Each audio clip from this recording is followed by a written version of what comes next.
What's poppin', y'all? It's your girl Teyana Taylor, and I'm here to tell you 2 truths and a lie. So 2 of these stories are gonna be absolutely true, and 1 of the stories is gonna be a complete lie. So see if you can guess which one is a lie. Story number 1. The night Junie was born, my husband made me take a hot bath and hot cereal. Story number 2 is right after Junie was born, we tied the umbilical cord with a pair of headphones. Story number 3.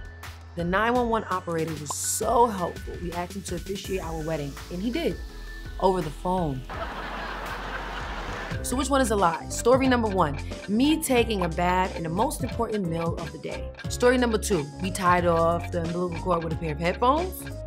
Story number 3, we were married via speakerphone. And the lie is story number 3, we were married by a pastor, not over the speaker. This is Teyana Taylor, look for 2 truths and a lie. I'm out.